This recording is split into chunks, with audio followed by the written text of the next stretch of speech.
The views and opinions expressed by the hosts and the guests do not reflect those of the show, the management, and the company.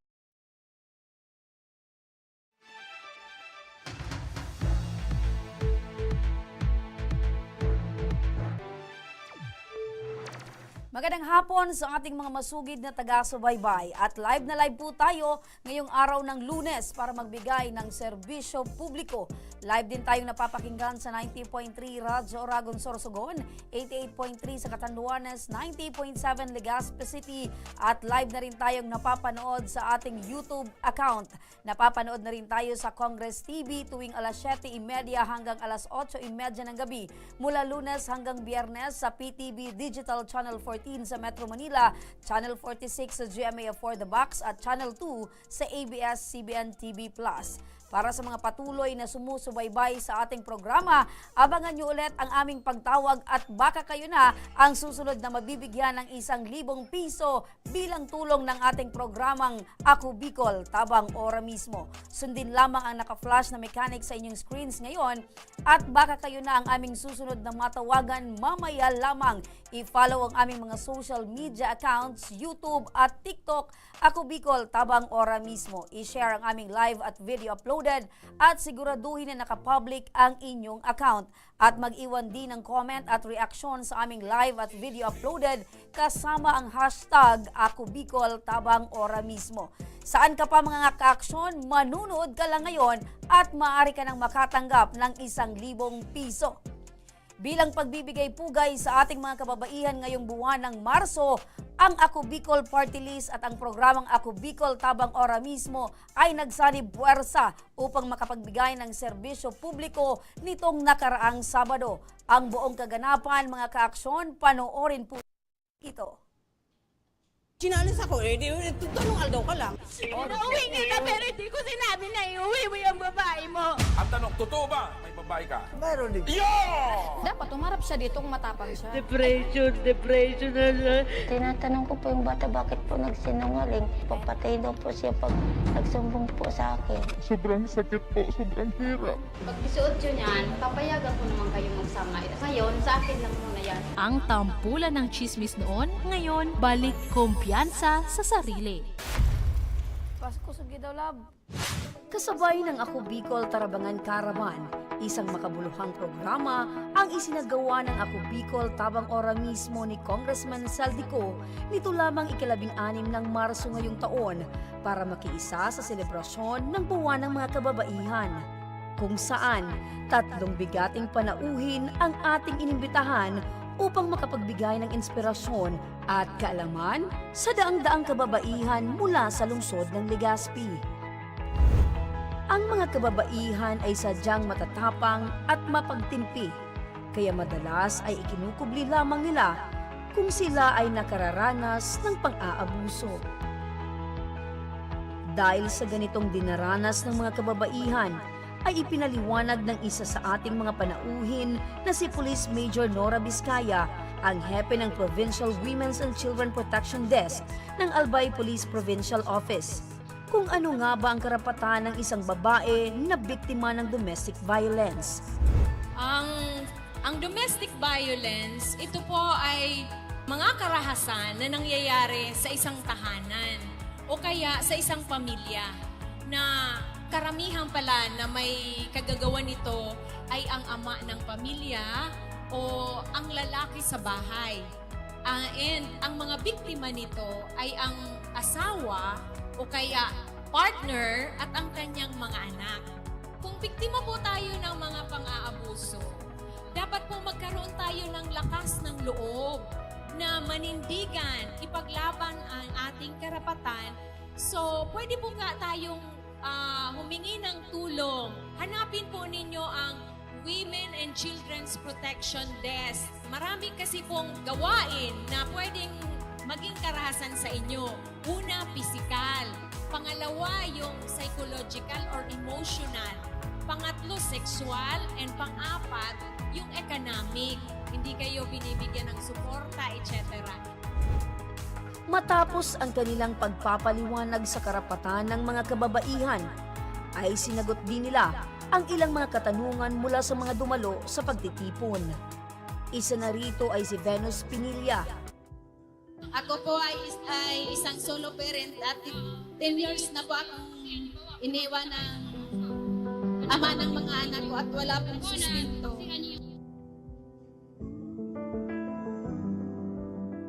So, bali meron po kayong ilang anak? 3 po. 3 anak. So, solo po silang kinakayod.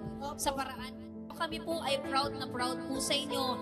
Sa kabila po ng bigat, sa pagpapalaki po ng 3 anak, ito po ay nataguyod nyo ng mag-isa. Mabuhay po kayo. Pwede mo po siyang ireklamo ngayon, kahit 10 taon na, kasi from the time na iniwang kayo hanggang ngayon, inaabuso ka niya ng, kumbaga, ang economic abuse nandoon. So, pwede ka pong pumunta sa WCPD ng Legazpi CPS para magbigay po ng iyong statement para matulungan kang ma-file ang kaso. Isang mensahe rin ang kanyang ipinaabot sa lahat ng kababaihan. Nandito kami dahil po sa inyo. Yung Women and Children's Protection Desk po ay nandiyan dyan para kayo ay tulungan, proteksyonan ang ating mga kababaihan at ang ating mga anak laban sa anumang uri ng pang-aabuso. So welcome po kayo na pumasyal sa himpilan ng pulisya sa Women and Children's Protection Desk.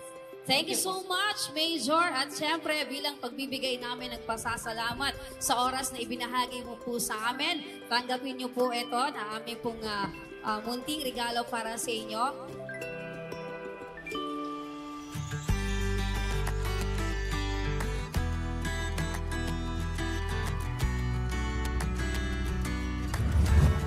Dahil sa kakulangan sa kaalaman ng ibang biktima ng domestic violence, ay hindi na nagagawa ng mga biktima na magsampa ng kaso laban sa taong gumawa sa kanila nito.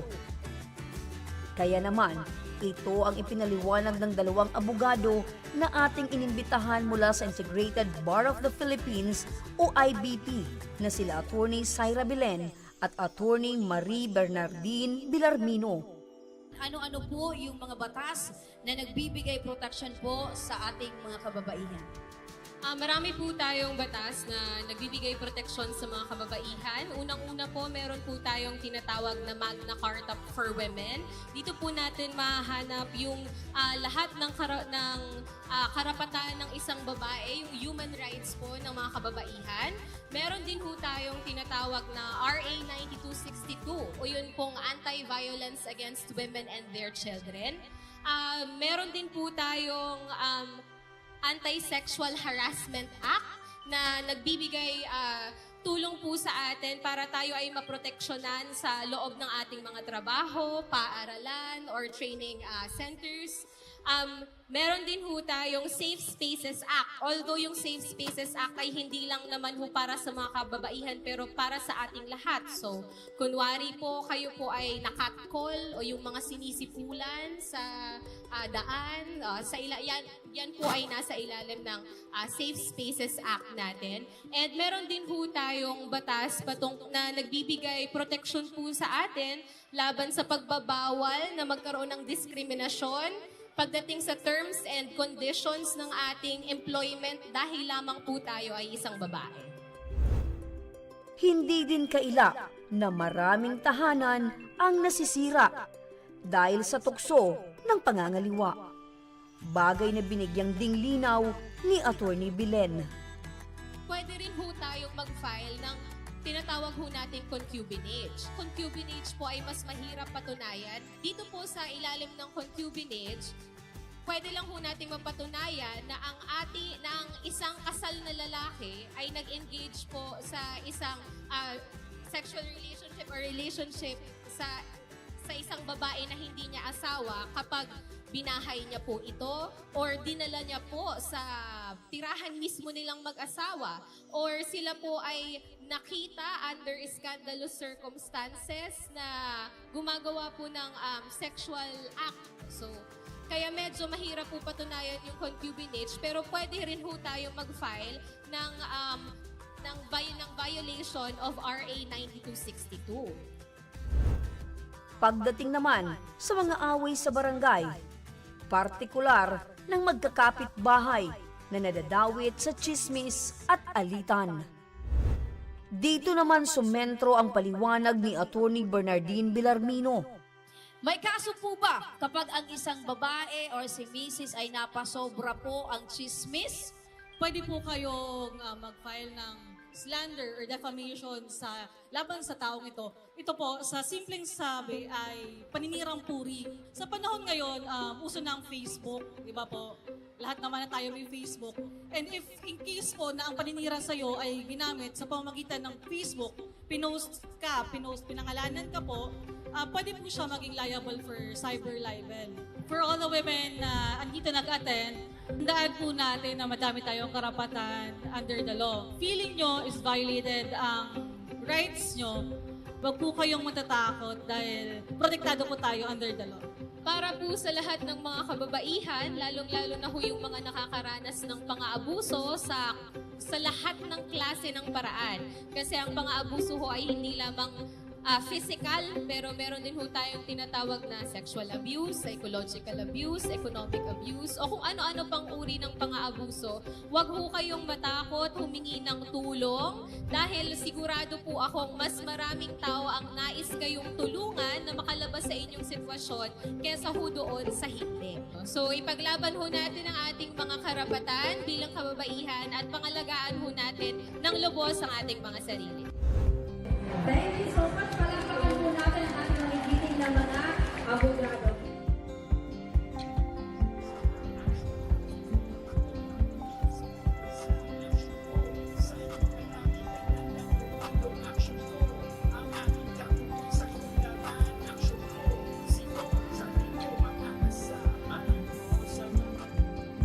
Alright, palakpakan po natin sa muli ang ating mga magigiting at magagaling na abogado. Ako gusto ko rin maging abogado. Ayan. Matapos ang event, ay kapansin-pansin na madami sa mga nanunood ang mas naliwanagan sa kanilang karapatan bilang babae. Ako as a solo parent, mas na-enlighten ako ng mga batas na nagpaprotekta sa aming mga solo parent. At nakakatawa din na may mga ganitong event. Sa realidad ng buhay, ay tunay na nangyayari ang pang-aabuso sa anumang sulok ng mundo. Huwag matakot na ipaglaban ang iyong mga karapatan. Alamin ito at manindigan para sa iyong sarili upang maputol ang tanikala ng pang-aabuso sa ating mga kababaihan. Tandaan, madaming ahensya at mga tao ang sasaklolo sa inyo. Isa na dito ang Ako Bicol Tabang Ora mismo ni Congressman Saldico. Ayan mga ka-aksyon, isang matagumpay na pagsaselebrate ng Women's Month. Kasabay mga ka-aksyon ang kababaihan mula sa Barangay 1 hanggang 70 na dito sa Barangay Legazpi City, kung saan naging masaya sila dahil marami silang natutunan patungkol sa karapatan ng mga kababaihan. Mga ka-aksyon, dumako naman tayo sa ating medical mula sa Action Co Center Satellite Office ng National Capital Region. Makakapanayam natin via video call si Judith Sapico na mula pa sa General Mariano Alvarez, Cavite at humihingi ng tulong medikal para sa kanyang anak na si Sheila Chavez na tinubuan daw umano ng pulang nunal na ikinasanhi ng walang tigil na pagdurugo nito. Magandang hapon po sa inyo, Judith. Judith, magandang hapon. Magandang hapon po. Ayan. Nanay Judith, ano po ang sakit nito pong anak niyong si Sheila? Hindi ko narinig. Ano po yung ma'am? Apo, ulitin ko po Nanay Judith, ano po itong sakit ng anak ninyo pong si Sheila? Kwento nga po sa amin kung paano po ito nag-umpisa, ito pong sakit ng inyo pong anak. Ano po, nag-isip lang po sa maliit na parang cyst. Tapos nung sa nanganak na, kasi hindi naman siya lumalaki. Nung nanganak na siya, after 3 years, yun, sinabi niya na sa akin na, sabi niya, ma, ang sakit na yung dibdib ko. Tapos, kita niya sa akin yung dibdib niya. Nagulat na ako, sabi ko, Ala, laki na. Tapos, di sabi ko, masakit ba? Panay-panay ba sakit? Sabi niya, hindi ma, sabi niya, di okay. Kasi estudyante siya, napasok siya, di tuloy-tuloy na. Tapos, nung after, ito lang 2024, nagdugo siya, naligo siya, nagdugo. Tapos, sabi niya, ma'am, may butas na, gumanon siya. So, ibig sabihin po, nanay, Takot ako ng dugo. opo, nanay, ibig sabihin, ito pong nunal, Sumulit yung dugo niya.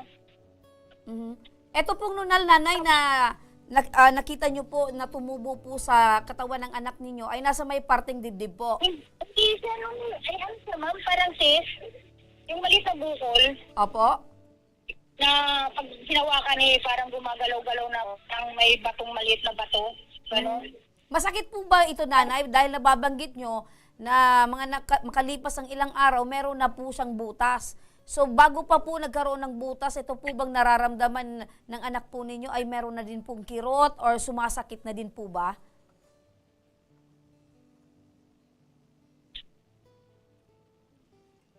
Hello, nanay? Hello po. Opo. Yung tanong ko po, nanay, kung kumikirot po ba ito or sumasakit itong bukol dyan po sa may dibdib ng anak nyo bago pa po niya nakita na meron na pong butas? Okay, balikan natin si nanay, ano? At medyo mahina ata yung... Tanong mo? Opo, ulitin ko po, nanay. Okay na po ba? Malinaw na? Ayan. Okay. Ang tanong ko po, nanay, kung ito po ba, bago pa man napansin ng anak nyo na meron na pong butas, sumasakit na po ba ito or kumikirot na? Opo. Ngayon lang, itong taon lang po nagkaroon ng butas, tapos kumikirot. Pati daw yung dede niya kumikirot na din daw. Opo. Ito po, nanay, ito pong sakit ng anak nyo, kanino po ninyo napatingnan? Napatingnan nyo po ba ito sa doktor? Or sa albularyo? Sa PGS din po, nung siya nanganak sa PGS, sabi ko dun sa asawa niya, patingnan muna din kasi nandiyan na kayo. Kasi noon time na yun, pandemic yun, dalawa lang sila mag-asawa nakakapasok. Sabi ko, patingnan mo na rin yung asawa mo dyan sa dibdib. Sabi daw nung doktor, hindi daw pwedeng operahan kasi hindi pa daw siya hinog. Mahihinog pa daw, sabi ng doktor. Opo, so ibig sabihin, ang payo ng doktor, hindi pa pwedeng galawin or operahan dahil hindi pa hinog. Ngayon po, nanay, pumutok na po ito. Opo, pumutok na po siya. Ano ngayon po yung kailangan gawin para po ay gumaling po itong anak ninyo? Ano po yung payo ng doktor? Ano sabi ng doktor, pa-CT scan daw muna.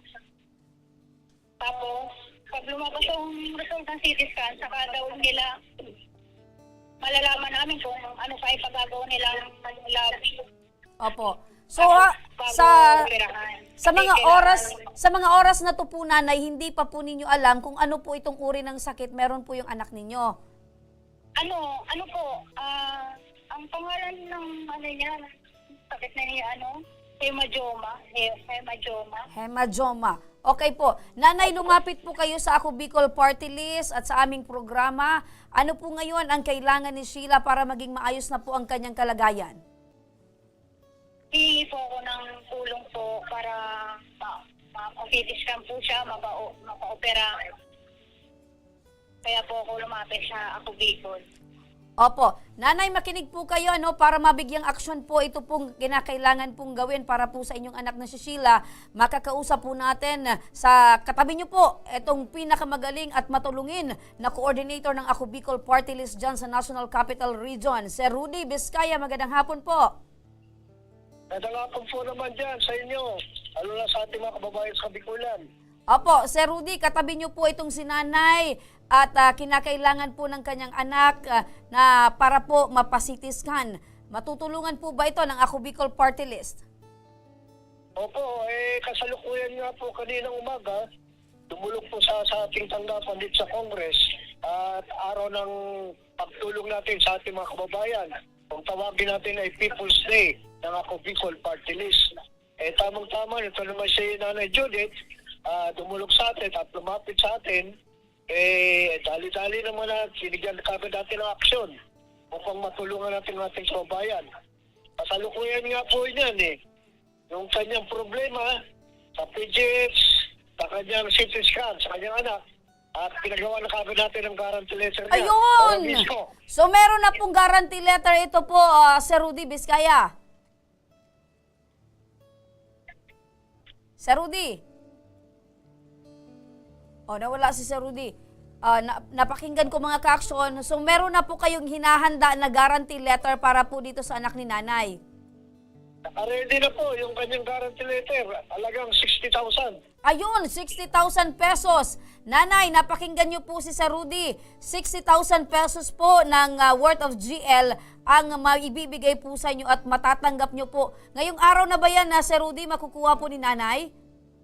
Opo, itong araw po ito, i-prepare mo na lang po ng ating congressman. Mama, ibababa na ngayon.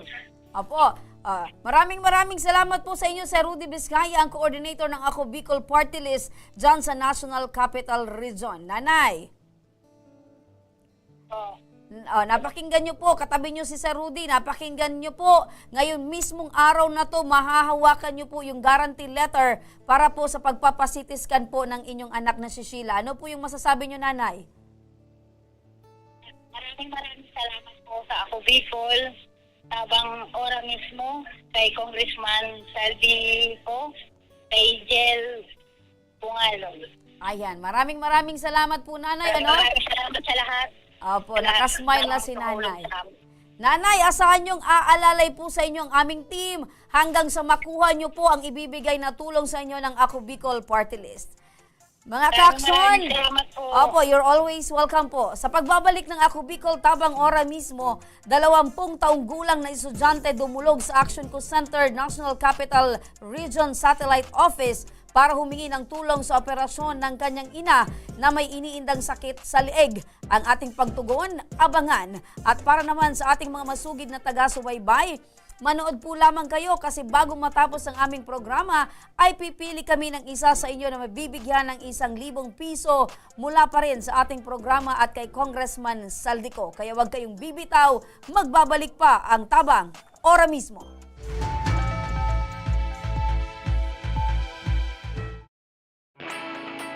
Naghahanap ka ba ng trabaho? Marunong ka bang mag-shoot ng video? Mag-edit? Magaling ka ba sa social media? Willing ka bang matuto? Graduate ng journalism o may alam na sa media? Apply na dahil naghahanap kami ng videographers para sa Camarines Norte, Sorsogon, Camarines Sur, Catanduanes at Masbate. Ipadala ang inyong resume sa actioncallcenter@gmail.com at maging pinakabagong miyembro ng aming team. Tara na! Apply na!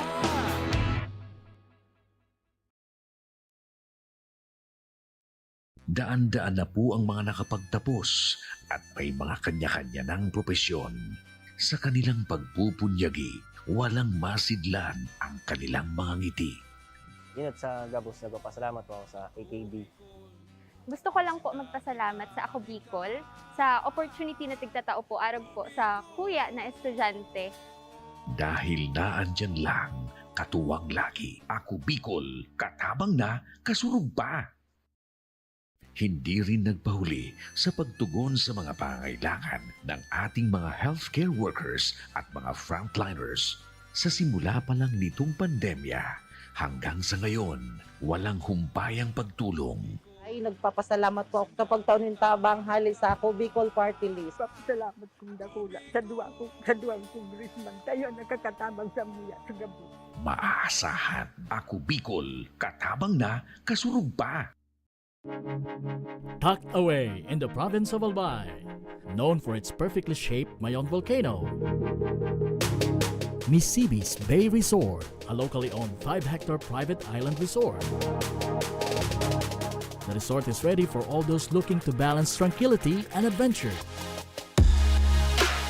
This tropical destination is where guests can either choose to relax under the palm trees or have an adventure under the sun. It features modern and luxurious rooms and villas. recreational facilities, and sophisticated services.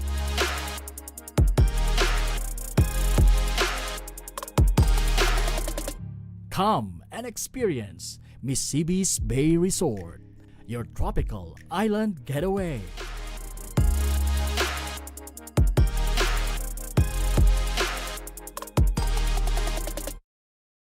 Libo-libo na ang mga nabigyan ng tulong medikal.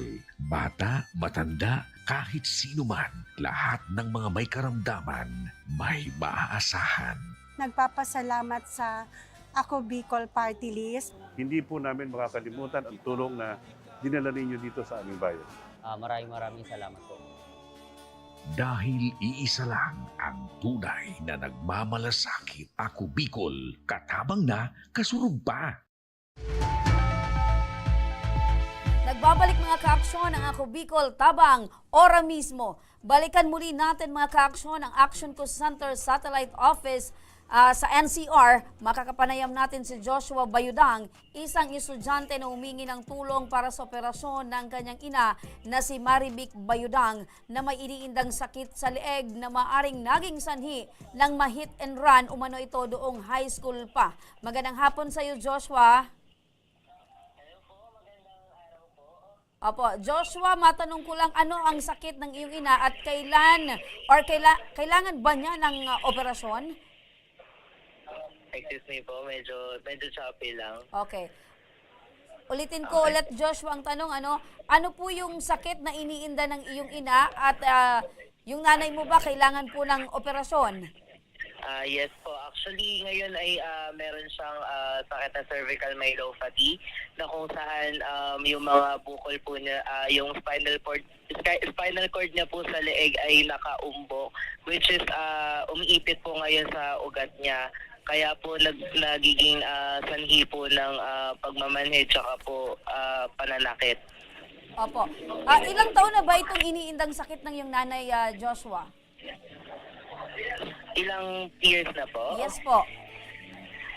Nag-start po siya, ininda niya po yung pain 2017 and then akala po namin normal na sakit lang, normal na pananakit lang hanggang sa napagdesisyonan po namin magpa-check up ng 2018 and dun po lumabas yung diagnosis niya, which is the cervical myelopathy na yun nga po na may naiipit po na ugat sa bandang balikat niya po tsaka leeg. Oo. So, base sa inyong assessment, paano nagkaroon ng ganitong karamdaman na ang iyong nanay?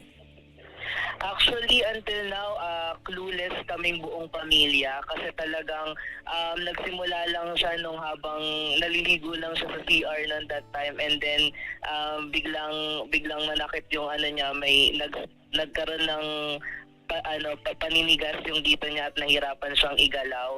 And then going back kasi po before nung high school siya po ay nabundol pero parang na-hit and run po siya ng motor kaya lang dahil sa kahirapan ng buhay ay hindi po siya naipagamot, pinahilot lang po siya. Siguro po isa yun sa mga nakikita naming dahilan na ngayon ay nag-physical manifest sa kanya ngayong nagkakaroon na po siya ng edad.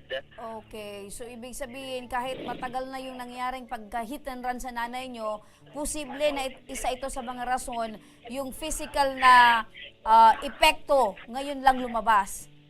Yes po. Ano ba yung dating trabaho ng nanay mo, Joshua? Actually, yung mother ko po ay isang tendera po. Tendera po siya ng mga sapatos at tsinelas po sa Marikina. And then nagtinda din po siya ng mga ulam dati. Kaya lang nung nag-start po siyang magkaroon ng sakit, nahinto po lahat ng mga ginagawa niya dahil marami na po siyang hindi kayang gawin. So ibig sabihin nito, Joshua, nung malakas pa itong sinanay mo, mga mabibigat na trabaho talaga ang kanyang kinakaharap araw-araw. Yes po. Si tatay naman, ano yung trabaho ni tatay? Ngayon po ang trabaho ni tatay ay siya po ay isang driver sa kumpanya ng mga taong matataas po ang posisyon. So pinagdadrive niya po 'yun araw-araw. Ayun, mga taong may mga matataas na posisyon. So Ano naman yung mga tulong? Meron ba kayong nahihingan ng tulong patungkol dito sa sakit ng nanay mo? Paano nyo natutususan itong mga pang-araw-araw na pangangailangan ngayong merong iniindang sakit yung nanay nyo? Actually, tawag doon, wala po talagang ibang tumutulong sa amin. To be honest, isa na lang po ang nagtatrabaho sa amin ngayon at 3 kaming nag-aaral. Para mas makatulong no, pagdating sa pag-aaral, ako po ay isang scholar sa isang university ngayong college. Kaya po wala nang masyadong pinoproblema yung magulang ko pagdating sa pag-aaral ko. And ayun nga po, talagang umaasa lang po talaga kami ngayon sa kinikita ng tatay ko kahit papaano. Ayun, malaking So, bagay talaga, ayun po. Joshua, yung merong matalino yung anak, ano, kasi syempre, aside doon sa libre na yung tuition, hindi pa yung masasayang yung pinagpaguran ng nanay at tatay, ano? Apo, yes po. Opo. Ito bang nanay nyo ay napatingnan nyo na sa doktor?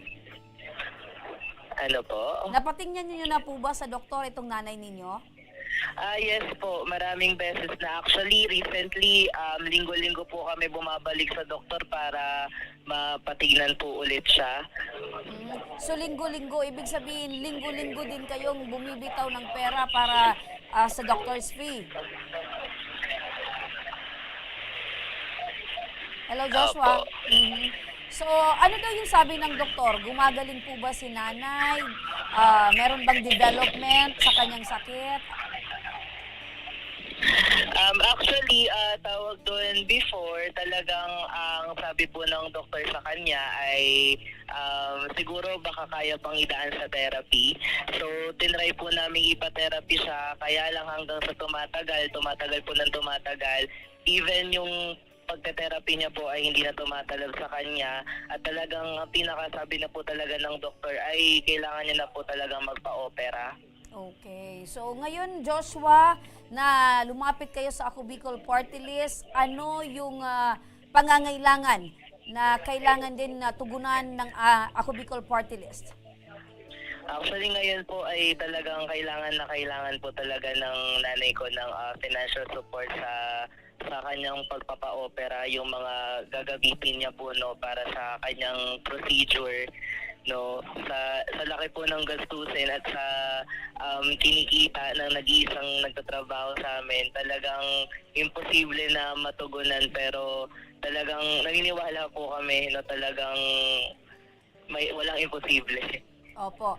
Dahil lumapit kayo dito, Joshua, sa Ako Bicol Party List at naniniwala kayo na walang imposible, eto na, posible kayong matulungan ng Ako Bicol Party List dahil katabi mo ang pinakamatulungin na tao dyan sa National Capital Region, sunod kay Congressman Saldico at kay Congressman Jill Bungalon, si Sir Rudy Vizcaya. Sir Rudy, magandang hapon sa muli. Magandang hapon po muli. Yan sa inyo sa Bicolan. Opo, Sir Rudy, katabi mo ngayon si Joshua at humingi siya ng tulong para sa kanyang nanay. Ano po yung maitutulong ng Ako Bicol Party List? Oo nga po, ito si Joshua, lumapit dito sa ating tanggapan, dito sa Northgate, sa ating opisina, upang humingi ng tulong para sa kanyang nanay. At higit sa lahat, ay araw ng pagtulong ng Ako Bicol Party List sa ating mga kababayan, People's Day ngayon ng Ako Bicol. Si Joshua naman dali-dali ko kagad pinaayos ang kanyang mga dokumento upang mabigyan kagad natin ng tulong. Ang madaling salita po, ito si Joshua pinagkaluban na kagad natin ng ating Congressman Saldico, ng 100,000 upang sa kanyang pera na kanyang nanay. 100,000, Joshua, ang maibibigay sa'yo na guarantee letter ng Ako Bicol Party List. So malaking tulong ba yan, Joshua? Actually, super laking tulong po kasi talagang hindi mo mapupulot yung ganong kalaking bagay at hindi mahirap kunin. Ngayon pa nga lang po na alam niyo po yun, humingi ng tulong kahit magkano sa ibang tao, super hirap na. Paano pa kaya yung ganong kalaki? Kaya super thankful po talaga. Opo. Sa ganitong bagay. Para dire-diretso, Joshua, ang iyong pagpasalamat. Sir Rudy, kailan mo ba maibibigay itong tulong na hinihingi ni Joshua para sa kanyang nanay? Ora mismo, mamaya lang, abot na sa kanyang guarantee letter niya, yung 100K. Ayun, hindi ka lalabas dyan, Joshua, na hindi mo pa hawak yung guarantee letter. Opo, nasagot ba Joshua itong iyong panalangin at paniniwala na ang lahat ng bagay na nangyayari sa mundo ay may rason yan? Opo, totoo naman po. Opo. Super thankful. Opo, maraming salamat sa iyo, Sir Rudy Vizcaya, ang coordinator ng Ako Bicol Party List dyan sa National Capital Region. Ano yung gusto mong sabihin, Joshua, sa Ako Bicol Party List, kay Congressman Saldico, kay Congressman Jill, at syempre sa programang ito? Nagpapasalamat po ako sa ganitong uri ng programa. Talagang hindi lang nakakapagbigay ng pag-asa sa ibang tao, pero marami pong natutulungan. No, and nagpapasalamat po ako sa Ako Bicol Tabang Ora mismo, talagang sa pag-accommodate ng ganitong programa. And syempre kay Congressman Saldico, grabe, kung hindi po talaga dahil sa kanya, no, hindi rin naman po maraming matutulungan, no, ng mga taong nangangailangan. And kay Congressman Jill Bonggalon, maraming salamat po. Talagang hulog po kayo ng langit, no, para sa mga taong katulad po namin na nangangailangan po ng tulong. Opo, maraming salamat din, Joshua, sa iyong paniniwala at laging naandyan ang Ako Bicol Party List para gabayan kayo at para gumaling ang iyong nanay. Asahan mo, naaalalay sa inyo ang aming team hanggang sa makuha nyo ang ibibigay na tulong sa inyo ng Ako Bicol Party List. Opo, maraming salamat po. You're always welcome. Eto na mga ka-aksyon, tuloy-tuloy lang ang pagbibigay ng tulong ng ating programa. Tatawagan ko na ang maswerteng napili sa ngayong araw na makakatanggap ng 1,000 piso mula sa Ako Bicol Tabang Ora mismo ni Congressman Saldico. Magandang hapon. Ayan, ulitin natin. Magandang hapon. Hapon po, ma'am. Ayan, ano po yung pangalan, nanay, at taga saan po kayo? Irish Paldonia po, taga Marikina po. Ay, taga Marikina. Opo, ano po yung gagawin yun? Alam niyo po ba kung bakit kami tumawag sa inyo? Hindi po. Ayan! So, congratulations po dahil kayo po ay nanalo ng 1,000 pesos. Wow, thank you po. Ayan. Sa pambaon ng anak ko po kasi dalawa po sila nag-aaral, high school na po sila. Ilan po yung anak nyo, nay? Bali, 3 po. Ang isa nandun sa probinsya, yung 2 nandito po sa akin. Ilan po yung asawa nyo? Isa lang po. Ayan. Lagi po ba kayong nanonood ng programa? Opo. Opo. Nasusubaybayan ko po. Sinusubaybayan mo talaga, nanay? Yung minsan din naman, yung ngayon na talagang sinubaybayan ko talaga po. Yung Opo. kahapon, linggo pala kahapon, di ba wala po kayo? Opo, wala po kami. Tama ka po dyan. So ngayon po, ano po yung tinalakay natin? Ano po yung nakita nyo sa simula po ng aming programa? Bali, ang naano ko po yung anak niya po na may nunal sa yung dumudugo yung nunal niya po sa dibdib. Ayun! Talagang sumubaybay po kayo, nanay. Ano po yung masasabi nyo sa programang ito, nanay? Maraming salamat po. Sana maraming pa po kayong matulungan ng mga na may mga sakit, tapos yung mga mahirap na katulad namin. Thank you po sa Ako Bicol Tabang Ora mismo. Ayan! Nanay, congratulations po. Wag nyo pong ibababa ang iyong cellphone at kakausapin po kayo ng staff para malaman mo po kung paano nyo matatanggap itong 1,000 piso. Congratulations po, nanay. Thank you po. Thank you, ma'am. Opo. Ayan mga ka-aksyon, tuloy-tuloy lang kayong sumubaybay sa ating programa dahil bukas, baka kayo naman ang makatanggap ng 1,000 piso mula sa Ako Bicol Tabang Ora mismo. Sa may mga problemang legal at medikal na nais humingi ng tulong sa ating programa, maaari po kayong magsadya sa aming tanggapan sa ground floor Embarcadero de Legazpi, Victory Village, Legazpi City. Bukas po ang aming tanggapan mula Lunes hanggang Sabado, alas 8 ng umaga hanggang alas 5 ng hapon. Sa mga nasa Metro Manila naman po at kalapit na lugar, maaari rin po kayong humingi ng tulong sa Action Co Center sa North Wing ng Batasang Pambansa. Magpunta lamang po kayo tuwing araw ng Lunes, alas 8 ng umaga hanggang alauna ng hapon. Maaari na rin po kayong magtungo sa Ako Bicol Tabang Ora mismo ni Congressman Saldico sa Camarines Norte sa Provincial Capitol Building, Barangay 3, Daet, Camarines Norte. Para naman sa mga taga Camarines Sur, maaari na rin po kayong dumulog sa Zone 2, Tagungtong, Goa, Camarines Sur. Bukas po ang aming tanggapan mula Lunes hanggang Biyernes, alas 8 ng umaga hanggang alas 4 ng hapon. Maaari din po kayong magpadala ng inyong mensahe sa aming official Facebook page na Ako Bicol Tabang Ora mismo. Kahit ano pong reklamo ay amin pong tinatanggap. Huwag niyo rin pong kalimutan i-follow ang aming mga official social media accounts sa aming Facebook account, YouTube at TikTok account, Ako Bicol, Tabang Ora mismo. Mga kaaksyon, bilang selebrasyon ng ating pangatlong taong pagbibigay serbisyo publiko, ang Tabang Ora mismo ay mas patitibayin, mas palalakasin at mas palalawakin. Ano-ano ang ating maaring abangan? Panoorin po natin ito. Mas pinaksyon, mas pinalakas, mas pinatindi, bagong mukha, para sa ora mismong pagbubuon sa inyong mga problema at mga pangangailangan. Ito ang Ako Bicol, Tabang Ora mismo ni Congressman Saldico. Ayan mga kaaksyon, di ba? Mas papalakasin, mas palalawakin. Abangan nyo yan mga kaaksyon.